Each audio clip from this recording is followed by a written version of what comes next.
Between 2015 and 2019, Netflix spent roughly $10 billion it didn't have. Not a typo. Over those 5 years, the company burned about $10 billion more cash than it took in. Money it made shows with, money it didn't yet own. Most companies that do that go bankrupt. Netflix used it to build one of the most valuable subscriber machines on Earth. So where did the money come from? And why would anyone lend it? Here's what most people assume. You pay Netflix, say, $15 a month. Multiply that by a few 100 million people, and the company must be swimming in cash. Simple business. Collect the subscriptions, keep the change.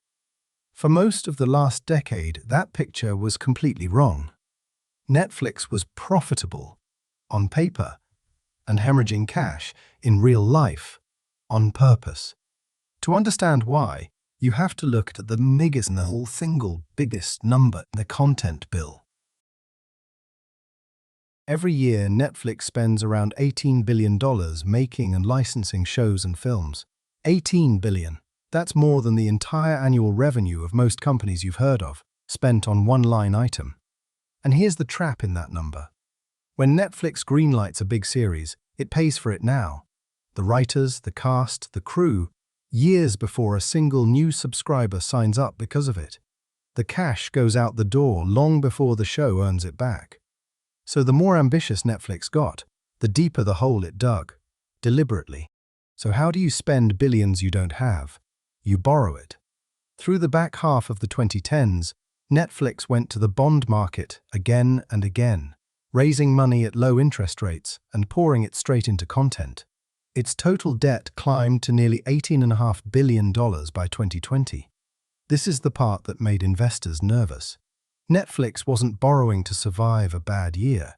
It was borrowing, on purpose, to fund a library, betting that if it made enough great shows, fast enough, it could lock in a global audience before anyone else caught up. The debt wasn't a warning sign. It was the strategy. The logic works like a flywheel. First, you borrow money. Second, you make shows nobody else has. Third, those shows pull in subscribers all over the world. Fourth, once people are hooked, you can raise the price $1 or $2, and almost none of them leave. Fifth, that turns into real cash flow, which funds even more shows. So you need less new debt each time around. Each turn of the wheel makes the next one cheaper. The hard part is the beginning, when you're all spend and no payoff. That's the $10 billion hole. And that's the part that would have killed almost any other company. Why does the flywheel actually spin instead of just spinning down? 2 reasons. The first is the library. A rival can outspend you on one show, but they can't overnight replace 10,000 hours of stuff people already like. That back catalogue is a moat you can't copy with a checkbook. The second is pricing power. Once Netflix is the thing your whole household opens by habit, a $2 price rise doesn't feel like a reason to quit. It feels like nothing. That's why they borrowed instead of selling more stock. Debt is cheap when you're confident the subscribers and the pricing power will show up. Netflix was confident, and it was right. Here's where the bet pays off. In 2019, Netflix's free cash flow was minus $3.3 billion. In 2020, it turned positive for the first time. And in 2025, Netflix threw off about $9.5 billion of free cash, real, spendable money, after paying that entire content bill. Meanwhile, the debt that scared everyone? It stopped growing and started shrinking, down to about $14.5 billion. The company now generates enough cash in a single year to cover most of the debt it spent a decade building up. The hole didn't just close. It flipped into a fountain. Step back and look at what the debt bought. About 300 million paying households. Revenue of $45 billion a year. That's nearly double what it was in 2020.